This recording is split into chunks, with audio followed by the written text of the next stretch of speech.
जो पुजारी मंदिर को राजनीतिक अखाड़ा बनाए हुए है, केस मुकदमे चला रहा है, कब्जा करने की कोशिश कर रहा है, ये जनता को देखना चाहिए कि आप वास्तव में मंदिर भगवान का होता है या पुजारी का होता है। सनातन धर्म का सिद्धांत है कि जो प्रतिष्ठित मूर्तियां उसमें स्वयं प्रभु परमात्मा है और हमारा कोई अधिकार नहीं होता कि हम उस मूर्ति को किसी भी प्रकार से अशुद्ध करें।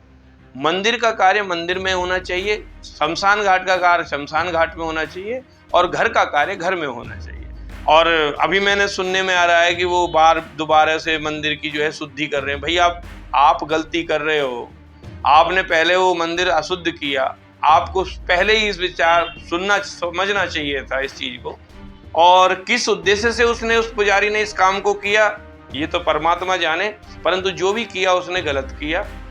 शोक हुआ है जिस घर में, उसे अपने घर में रखना चाहिए ये सारी चीजें। मंदिर में इस तरह का कार्य ना तो शोभा देता है, शोभनीय नहीं है।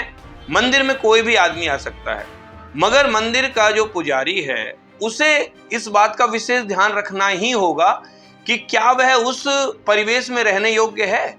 जिस परिवेश में उस मंदिर में रह रहा है उसे उस बात का ज्ञान होना चाहिए। और मैं इस बात को समझता हूं कि जो ये घटना घटी थी उस घटना के तहत मैं समझता हूं कि उस व्यक्ति को इस बात का ज्ञान नहीं था, और ज्ञान नहीं है ये भी अपने आप में एक बड़ा ही आश्चर्यजनक बात है कि कोई व्यक्ति सनातन का कार्य भी कर रहा है, पूजा पाठ भी करवा रहा है और उसे उन पूजा पाठ के विषय का ज्ञान नहीं है, नॉलेज नहीं है। तो मैं समझता हूं कि वो उसे वहां उसमें पूजा पाठ करने का भी अधिकार नहीं है। जिस बेबाक तरीके से हम आवाज उठा रहे हैं, अगर आपको लगता है कि हमारी इस रिपोर्ट में कुछ दम है तो आप इसे ज़्यादा से ज़्यादा शेयर करना ना भूलें। आपका एक शेयर हमें प्रोत्साहित करता है आप लोगों के लिए और भी ज़्यादा जनता की भलाई में बेहतर खबर बनाने के लिए। पंडित जी, अभी कुछ दिन पहले बल्लभगढ़ भूदत्त कॉलोनी में स्थित शिव मंदिर के अंदर कुछ कार्य किया गया और उस कार्य के प्रति आपने पुरजोर होकर जो है विरोध किया। मामला पुलिस चौकी तक पहुंचा।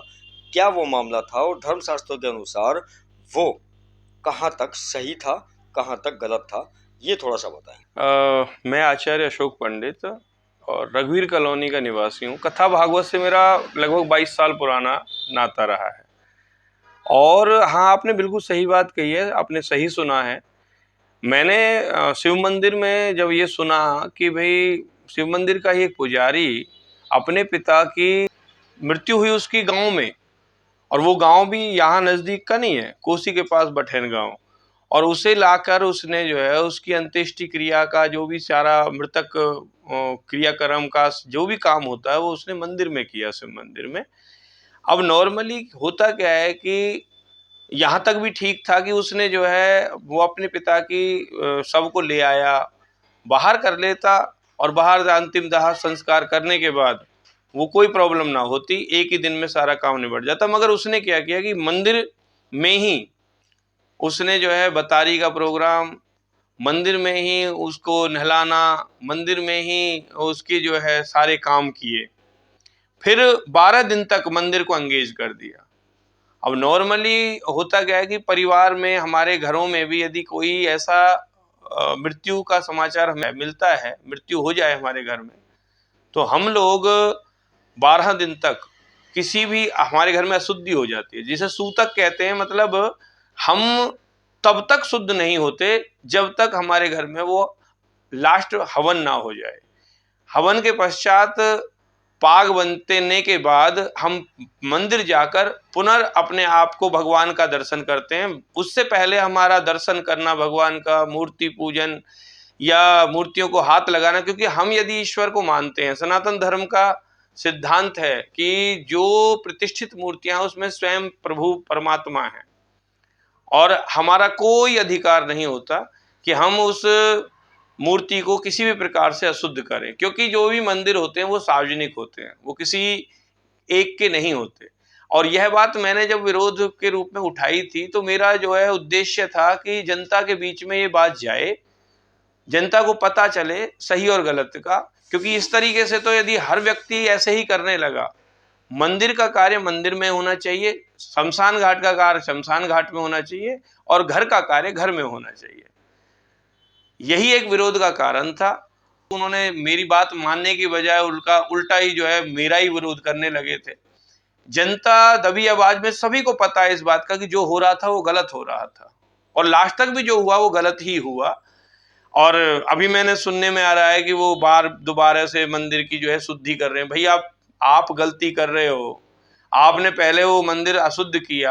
आपको पहले ही इस विचार समझना चाहिए था इस चीज को, क्योंकि मंदिर में जब कोई पूजा करने आएगा और वहां पे आपने अपना जो है सांतरा बिछा रखा है, बैतारी का समय कर रखा है, तो उस समय तो पूरा परिवेश जो है अशुद्ध हो गया है और ऐसे अशुद्ध वातावरण में कोई पूजा नहीं कर सकता, क्योंकि गरुड़ पुराण के अनुसार भी मृतक के लिए 12 दिन का शोक आवश्यक है। हाँ, इसमें भी है प्रावधान कि यदि कोई व्यक्ति चाहता है कि भाई मुझे जल्दी कार्य करना, तो एक ही दिन में अपना कार्य करके, कोई परिस्थिति ऐसी है तो उसमें आप उसे शुद्ध करें, परंतु 12 दिन तक बैठना ये बिल्कुल और बिल्कुल गलत था। और किस उद्देश्य से उस पुजारी ने इस काम को किया ये तो परमात्मा जाने, परंतु जो भी किया उसने गलत किया। वैदिक काल से ही हम परंपराओं के हिसाब से भी और समाज के हिसाब से भी इस बात को मानते हैं कि जिसके घर में भी इस तरह की घटना हो गई है वह व्यक्ति 12 दिन तक इस सूतक को मानता है। और सूतक के प्रभाव का मैं क्या वर्णन करूं, सूतक का प्रभाव अपने आप में, क्योंकि शोक हुआ है जिस घर में, उसे अपने घर में रखना चाहिए। सारी चीजें मंदिर में इस तरह का कार्य ना तो शोभा देता है, शोभनीय नहीं है। और मैं समाज के उन सभी लोगों को बताना चाहूँगा जो भी भक्त हैं, जो भी पूजा पाठ में विश्वास रखते हैं, कि या तो ईश्वर है या नहीं है। यदि हम उसे मूर्ति में मान रहे हैं, हम उसकी प्राण प्रतिष्ठा कर रहे हैं, तो वो साक्षात भगवान उस मंदिर में उस समय है और किसी भी पंडे पुजारी का कोई अधिकार नहीं होता कि आप अपने निजी स्वार्थ के लिए आप पूरे मंदिर को इस तरह से अशुद्ध करें। और दूसरी बात यह भी है कि देखिए मंदिर जो है सार्वजनिक है और एक सार्वजनिक संस्था होने के लिए साथ साथ एक स्वतंत्र है कि वो हर व्यक्ति के लिए पूर्ण रूप से खुला है। ना वह जाति देखता, ना धर्म देखता, ना किसी का रंग वगैरह देखता। मंदिर में कोई भी आदमी आ सकता है, मगर मंदिर का जो पुजारी है उसे इस बात का विशेष ध्यान रखना ही होगा कि क्या वह उस परिवेश में रहने योग्य है।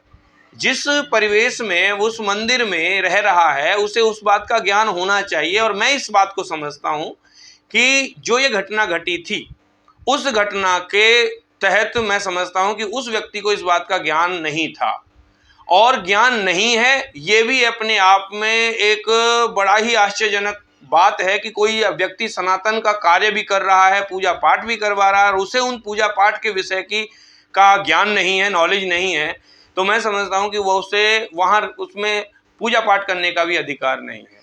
जैसा मैं कह रहा हूं ऐसा उस कमेटी को भी लगा था।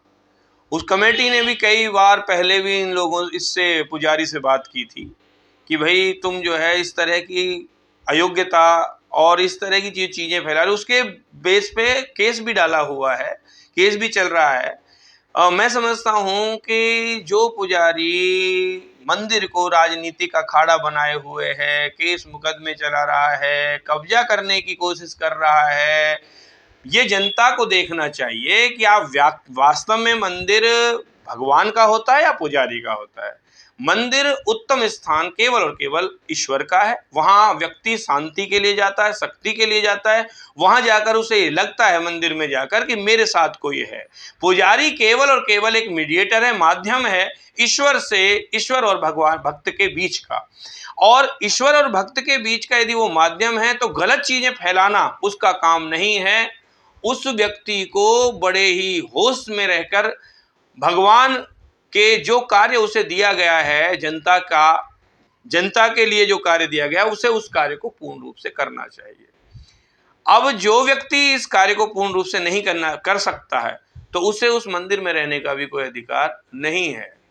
हाँ, एक बात और मैं अवश्य कहना चाहूँगा कि मंदिर में वैसे आपने निजी जीवन में क्या कर रहे हैं क्या नहीं कर रहे, हर एक व्यक्ति को स्वतंत्र रूप से जीने का अधिकार है, कुछ भी करे, परंतु जब तक ही वो स्वतंत्र है, जब तक किसी दूसरे की स्वतंत्रता बाधित नहीं होती। यहां मेरा विरोध केवल इसी बात का था कि उसने जो मंदिर के अनेकों अनेक भक्त जो मंदिर में आते थे, वो मंदिर में आने से रुक गए, इसलिए ये विरोध मैंने किया। मेरा विरोध करने का सिर्फ और सिर्फ इतना ही था कि पब्लिकली जो है ये गलत हुआ है, पब्लिक को इस बात का, उसके निजी स्वार्थ का परेशानी पब्लिक क्यों भुगते। दूसरी बात है कि मंदिर में जैसे हर व्यक्ति का, मान लो कोई वकील है, डॉक्टर है या कोई अन्य कर्मचारी है, उसे उसके ज्ञान के आधार पर वहां पे सर्विस मिलती है। तो भाई मंदिर का पुजारी का जो एक स्थान है, उस स्थान के लिए भी तो उसको योग्य होना चाहिए। यदि वो योग्य नहीं है, अयोग्य है, तो उसे अपने आप ही उस मंदिर को तत्काल प्रभाव से छोड़ देना चाहिए।